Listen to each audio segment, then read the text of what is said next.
खबर। और अब बात करेंगे बाढ़, बारिश, भूस्खलन और बादल फटने की घटनाओं की, क्योंकि चाहे वो मैदानी इलाके हों या फिर वो पहाड़ी इलाके हों, दोनों ही इलाकों में इस वक्त बाढ़, बारिश, भूस्खलन और बादल फटने की घटनाएं सामने आ रही हैं और इसकी वजह से बहुत ज़्यादा समस्या का सामना लोगों को करना पड़ रहा है। ये 6 तस्वीरें आपको हम दिखा रहे हैं और ये 6 तस्वीरें बताने के लिए काफ़ी हैं कि किस तरीके से प्रकृति का प्रकोप इस वक्त चहुं ओर देखने को मिल रहा है। जम्मू कश्मीर के डोडा की तस्वीर आपको हम दिखा रहे हैं, जहां पर आप देखिए किस तरीके से ये तस्वीर आपको हम दिखा रहे हैं, जहां घर ढह गए, मंदिर जो है वो पूरी तरह से क्षतिग्रस्त हो गया।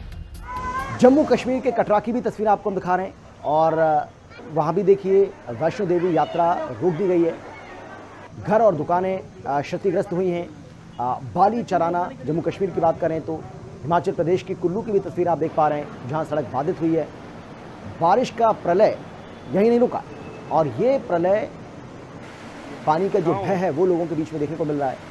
कुल्लू मंडी की बात करें, वहाँ भी इसी तरीके के हालात देखने को मिल रहे हैं। यानी कि चाहे वो हिमाचल प्रदेश हो, चाहे वो उत्तराखंड हो, चाहे वो जम्मू कश्मीर हो, और कई ऐसे मैदानी इलाके भी हैं जहाँ पर इस वक्त बारिश और बाढ़ का कहर देखने को मिल रहा है। ख़ासतौर पर पंजाब की बात करें तो पंजाब में भी कई जगह, चाहे वो पठानकोट की बात करें, चाहे हम वो करतारपुर साहिब की बात करें, गुरदासपुर की बात करें, ये ऐसे इलाके हैं कि वहाँ पर इस वक्त हालात जो है वो बहुत ज़्यादा बिगड़े हुए नज़र आ रहे हैं। और जम्मू कश्मीर और हिमाचल की तस्वीरें तो हम आपको दिखा ही रहे हैं और अंदाज़ा इन तस्वीरों को देखकर आप लगा सकते हैं। जम्मू में ताबी नदी में लगातार प्रलय आ रहा है और ये नदी अपना रौद्र रूप दिखा रही है। एक बार फिर से ताबी नदी ने हाहाकार मचा दिया है।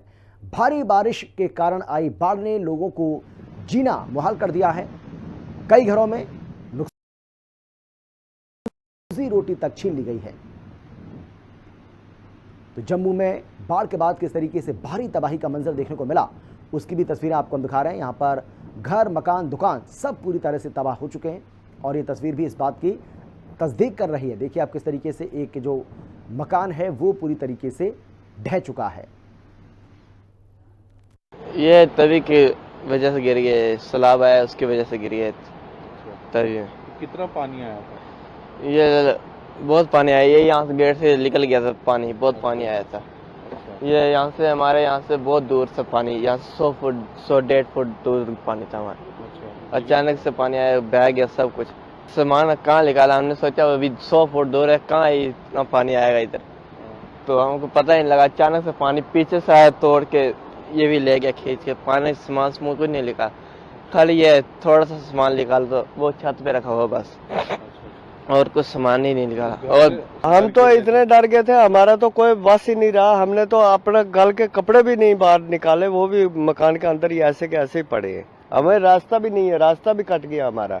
रास्ता जो था इतना पानी आ गया कि हमारा जो आने का रोड था ऊपर वो भी कट गया। हम तो डंगे के नीचे ही रह गए। कल आया था रविंद्र रैना साहब आया था, उनको हमने बताया, उनको दिखाया, उन्होंने बोला कोई बात नहीं, आपकी सहूलत करेंगे हम। लगभग 35 घर हमारे इधर से चले गए, जो आगे आगे ये पुल के साथ से बच के, पुल से आगे थोड़े जाके 35 घर हमारे चले गए। हिमाचल के कुल्लू में बारिश हर रोज कोई नई मुसीबत ला रही है। कभी भूस्खलन होता है तो कभी बाढ़ सब अपने साथ बहा ले जाती है। कुल्लू में बाढ़ इस बार सड़क को अपने साथ बहाने की कोशिश में थी। तस्वीरों में साफ तौर पर आप देख भी सकते हैं कि किस तरीके से सड़क टूट चुकी है और खतरा लगातार बना हुआ है। हादसे को ये टूटी हुई सड़क दावत दे रही है। ये सर जब फ्लड आया था ना, उस दिन हुआ, परसों जब बारिश हुई उस टाइम सारा नुकसान उस टाइम ही हुआ है। और क्या नुकसान हुआ है यहाँ पर? यहाँ सर काफी नुकसान हुआ। रामकिला में नीचे जो है दो तीन बिल्डिंगें जो है गिर गई है।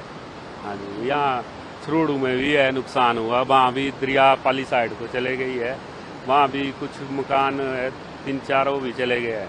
आने जाने में दिक्कत है। यहाँ देखो ये आपके सामने ही है। अब शासन से यही चाहते हैं कि रोड जल्दी से जल्दी ठीक की जाए।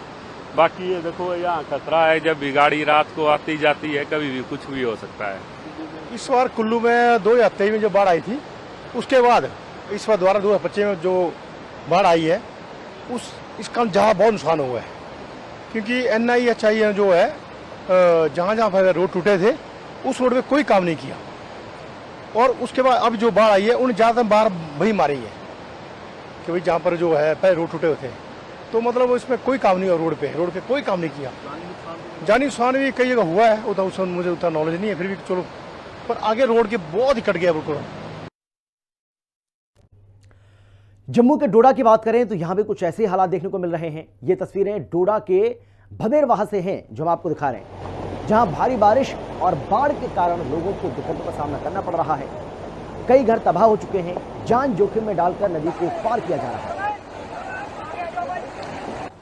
देखिए ये तस्वीर आपको दिखा रहे हैं, तस्वीरें डोडा के भदेरवाह की तस्वीर आपको दिखा रहे हैं, जहां बाढ़ बारिश के चलते किस तरीके से मुसीबत आई उसकी ये तस्वीरें आप यहां देख पा रहे हैं।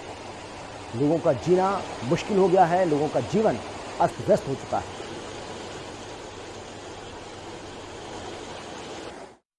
तो ये कोई 2:30-3 बजे की बात है, तो कोई आवाज़ आई, बहुत बड़ी आवाज़ है, तो ये बादल फटे कि क्या बिजली पड़ी है, तो उस वजह से ये ऊपर से एकदम मलबा आ गया, तो हम कुछ भी नहीं बचा पाए अपने घर से। सारा का सारा माल जितना भी है तो सारा कुछ अंदर ही है। तो हम भाग दौड़ के हमने जान बचाई है अपनी। तो ये हमारा घर है, ये बारिश ज़्यादा 2-3 बारिश लगातार लगी, तो ऊपर से मलबा आकर तो हमारे घर में हमने कुछ भी नहीं निकाला, अंदर से कुछ नहीं निकला। अबे बस बच्चे निकले, खुद निकले, हम 2-4 बंदे, तो बस उसके बाद जैसे हमने अब खाली करना था, निकालना था अपना सामान, तो हम पहले गाय को लगे निकालने, भेड़ों को लगे निकालने, उनको निकाला, दूसरी जगह पहुंचाया। तो तब तक जब आप अंदर आए अपने सामान के लिए तो दरवाजे बंद हो गए थे, बिल्कुल अंदर जाने के लिए कोई रास्ता ही नहीं था। फिर से हमने जान बचाई है और निकल कर बाहर हमने माल को निकाल दिया, अपने आप को निकाला, लेकिन घरबारी जो थी वो तमाम कुछ अंदर रह गया है, कुछ नहीं निकाल सकते।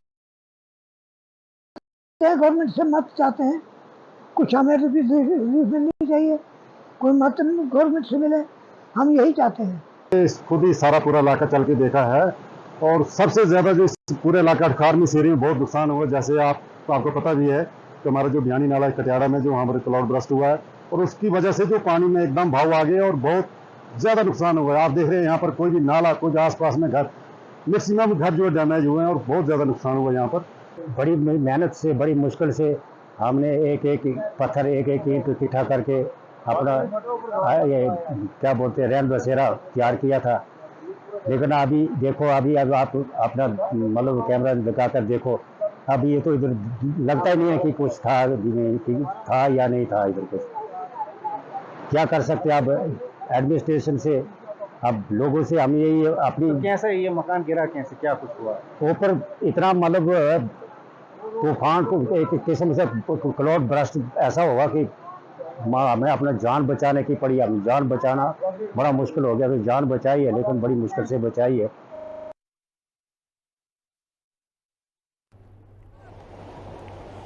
तो लोगों की ये दर्द भरी कहानी आपने सुनी। लोगों का साफ तौर पर कहना है कि बड़ी मुश्किल से वो अपनी जान को बचा पाए हैं, जान बच गई, यही बड़ी बात है। क्योंकि वो सोच रहे थे कि अपने घरों में जो सामान रखा हुआ है उस सामान को भी हम बाहर निकालें, लेकिन उतना मौका हमें मिला ही नहीं।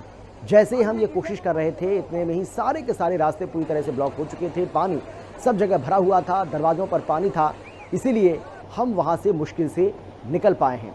तो लोगों की ये दर्द भरी कहानी आपने सुनी, और इससे अंदाज़ा बड़ी आसानी से लगाया जा सकता है कि इस वक्त किस तरीके के हालात जम्मू कश्मीर के डोडा में बने हुए हैं। जम्मू कश्मीर के डोडा में भारी तबाही की जो तस्वीरें हैं वो भी सामने आई हैं। जम्मू कश्मीर की बात करें, हिमाचल की बात करें, तो सबसे ज़्यादा ये दोनों राज्य इस वक्त प्रभावित हैं। जम्मू के कटरा में मां वैष्णो देवी की यात्रा को रोक दिया गया है। हाल ही में अभी वैष्णो देवी के रास्ते पर भूस्खलन हुआ था, जिससे रास्ता बंद हो गया था। ऊपर ही रह गए हम लोग, आगे आगे वो पीछे ही रह गए, अभी तक मिले ही नहीं। किस हॉस्पिटल में भेजें ये बता दे तो हम। आपको पक्का है कि हाँ, ऊपर ही थे, इंजर्ड है। अभी तक मिल जाते अगर नीचे आ जाते तो। आपको कैसे पता कि वो इंजर्ड है? जब मिले ही नहीं तो हम क्या सोचेंगे, हम तो कल से ढूंढ रहे हैं नीचे आके। यहाँ नेट तो चल नहीं रहा है। हाँ, नेट चल ही नहीं रहा है। पहला जो लैंडस्लाइड हुआ है वो गर्भगिरी मंदिर के पास ही हुआ है, उसके बाद धड़ाधड़ जहाँ भी हुआ हो हाँ वहाँ पे हुआ था, और उसके बाद लगातार होते गया, सबको अफरा तफरी मचा था। फिर उसके बाद सब इधर से ताराचंडी से घूम के सबको एक रास्ता मिला, सब नीचे के लिए प्रस्थान किया। हमारे साथ करीब हजारों के तादाद में लोग नीचे आए हैं। और तब से हमारा ये सामान मिसिंग था, तो होटल में था, उसके लिए रुके हुए हैं। इंटरनेट भी बंद है। तो आपने देखा कि वहाँ हाँ, मरीज तो आया तो, हाँ इंजर्ड, हल्का फुल्का चोट सर में लगा है, पैर में लगा, उसको उठा के लेके आए। वहाँ पे हॉस्पिटल में ट्रीटमेंट हो रहा था। बाकी जो गंभीर टाइप के थे तो उनको शायद नीचे की तरफ लेके मूव किया गया है, नीचे की तरफ। तो ये आपके सामने हुआ लैंड? हाँ, लैंडस्लाइड हुआ है। अच्छा, आप उधर ही थे? हाँ, खाना खा के बस निकलने वाले थे, लेकिन धाए गिरना तो स्टार्ट हो गया था। मतलब वो लड़के एम्बुलेंस से लेके धड़ाधड़ आ रहे हैं, कुछ ही दूर पे हो रहा था, दिखेगा ही आपको। वहाँ से बस तुरंत एम्बुलेंस जाना, तुरंत लेके आना, तुरंत तत्काल में काम हो रहा था। हिमाचल प्रदेश के श्रीनगर में भारी बारिश के बाद बाढ़ से हालात बेकाबू हो गए हैं। हर तरफ बस पानी ही पानी नजर आ रहा है। लोगों की आम जिंदगी को बाढ़ ने बुरी तरह से प्रभावित कर दिया है। भारी बारिश के कारण यहां बाढ़ आई और झेलम नदी का जल स्तर भी लगातार बढ़ रहा है, जिससे लोगों की मुश्किलें, लोगों की मुसीबतें बढ़ती हुई दिखाई पड़ रही हैं। झेलम नदी का जल स्तर जिस तरीके से बढ़ रहा है, उसका असर अब देखने को मिल रहा है। इसकी वजह से तमाम इलाकों में बाढ़ आ चुकी है। तो अभी मैं यहाँ राजबाग में रहता हूँ। अभी जो वाटर लेवल है वो हम देख रहे कल से बहुत बढ़ चुका है, तो प्रिकॉशनरी स्टेप्स उठाए गए हैं, स्कूल्स कॉलेज वगैरह बंद किए गए हैं। तो अभी देखेंगे आगे कैसे हालात रहते हैं। अभी पानी जो है वो मतलब थोड़ा उतरा ही है कल से हम देख रहे हैं। अभी बस और ये थोड़ा उबुर है तो बारिश नहीं पड़नी चाहिए, तो हाँ उसी लिए दुआ कर रहे हैं हम कि बारिश ज़्यादा ना पड़े और जल्दी से जल्दी ये टल जाए। हाँ, तो वाटर लेवल जो है वो अभी मैंने देखा कल से थोड़ा कम ही हो चुका है, क्योंकि कल भी मैं यहाँ आया था शाम को, मैंने देखा था पानी बहुत ज़्यादा था, बट अभी जो मैंने देखा वो कम ही हो रहा है। और अब बात करेंगे यूपी के वाराणसी की, जहां एक बार फिर से गंगा ने रौद्र रूप दिखाया है। गंगा में बढ़ते जलस्तर से सहायक नदी वरुणा भी उफान पर है। गंगा में बढ़ते जलस्तर से बाढ़ का खतरा गहराया हुआ है। तटवर्ती क्षेत्र में रहने वाले लोगों की मुश्किलें बढ़ चुकी हैं। काशी में लगातार चौथी बार गंगा का जलस्तर बढ़ रहा है। वरुणा नदी के तटीय इलाकों में रहने वाले के घरों में पानी घुस चुका है। एक जगह से दूसरी जगह जाने के लिए लोगों को नाव का सहारा लेना पड़ रहा है। गंगा के जलस्तर में बढ़ाव चल रहा है और जारी रहा तो आने वाले कुछ घंटों में गंगा खतरे के निशान को भी पार कर जाएगी। वाराणसी में गंगा का एक बार फिर रौद्र रूप देखने को मिल रहा है, जिसके बाद उसकी सहायक नदियों में भी उफान का असर अब दिख रहा है। अब इस समय जो हमारी मौजूदगी है वो नक्की घाट क्षेत्र में है और ये गंगा की सहायक नदी वरुणा है। आप देख सकते हैं इस पूरे इलाके में किस प्रकार का जल तांडव देखने को मिल रहा है। तमाम आप देख सकते हैं घर वो अब जल में समा चुके हैं, पानी में डूबे हुए हैं। एक तल्ला वो लगभग पानी में समा चुका है और अब जो यहाँ के लोग हैं, स्थानीय लोग हैं, उनको जो एक जगह से दूसरे जगह जाने के लिए नाव का सहारा लेना पड़ रहा है। फिलहाल जो वाराणसी में गंगा है वो चेतावनी बिंदु को पार करके अब खतरे के निशान के बेहद करीब पहुंच चुकी है। अगर हालात ये रहे तो जल्दी खतरे के निशान को भी गंगा पार कर सकती है। फिलहाल तस्वीरें आप देख सकते हैं, ये पूरा नक्की घाट का इलाका है और यहाँ के जो स्थानीय लोग हैं उनको अब इस बाढ़ के पानी की वजह से भारी समस्याओं का सामना करना पड़ रहा है। तमाम हमारे साथ यहाँ पर स्थानीय लोग भी जुड़े हुए हैं, हम उनसे भी बात करेंगे और समझेंगे। चाचा क्या नाम पड़ेगा आपका? अब्दुल हकीम अंसारी। क्या कहेंगे, कब से ये पानी एकाएक इतना तेज बढ़ा है? देखिए हम लोग तो 45 दिन में 3 दिन पानी आया, ये चौथा बार हो गया। ये चौथी बार पानी है और हम लोग अब हद से ज्यादा परेशान हैं। हम लोग इतना परेशान है कि अब अपनी किसी से कहते नहीं बनता। अपनी मतलब समस्या आप किसी से बता नहीं पा रहे, इतने परेशान हो चुके हैं। सरकार चैलेंज कर रही है कि हम सभी बाढ़ पीड़ित को सारी व्यवस्था, यहाँ कुछ भी नहीं है, मदद नहीं पहुँच रहा। 45 दिन में सरकार अगर उत्तर प्रदेश के मुख्यमंत्री योगी आदित्यनाथ जी ये साबित कर देंगे कि एक उनका पैकेज भी आया होगा तो जो कहिएगा तो मदद नहीं पहुँच पा रहे नहीं। और पूरी उत्तरी विधानसभा ये है, उत्तरी विधानसभा में 23,000 मकान पानी के अंदर है। 23,000 मकान के अंदर मैं चैलेंज करता हूँ कि इतना बड़े सरकारी कोई भी सरकारी योजना इतनी बड़ी नहीं आई। जो राहत शिविर वगैरह लगाया गया, राहत कहाँ राहत यहाँ तक लोग नहीं बता दीजिए। यहाँ तक नहीं, आप तो देख रहे हैं, आप पत्रकार है ना, आप बता दीजिए कि कहाँ राहत शिविर हमारे खातिर है। इधर कुछ नहीं है। कहीं भी अगर एक दिन का भी हो सरकार का, हम तो उनकी नैया से शुक्रिया अदा करते हैं कि वो हमको नाव देते हैं, हम वो पार जाते हैं। देखिए तमाम जो यहाँ पर लोग हैं वो काफ़ी परेशान हैं। उनका कहना है कि यहाँ पर जो राहत सामग्री इन लोगों को किसी प्रकार की जो प्रशासनिक मदद नहीं मिल पा रही है, इससे ये लोग काफ़ी परेशान है। लोगों का कहना है कि लोग अपने घरों में फंसे हुए हैं, साफ पीने को पानी नहीं मिल पा रहा है, ना कोई खाने पीने को कोई सामान मिल पा रहा है। लोग काफ़ी पीड़ित यहाँ पर बता रहे हैं अपने आप को। प्रशासनिक मदद फिलहाल इनका ये कहना है कि कोई किसी प्रकार का प्रशासनिक मदद यहाँ नहीं पहुँच रहा है। हिंदी खबर के लिए वाराणसी से सत्येंद्र कुमार नंदा। और फिलहाल इतना ही, छोटे से ब्रेक के बाद फौरन लौटने आप देखते रहिए हिंदी खबर।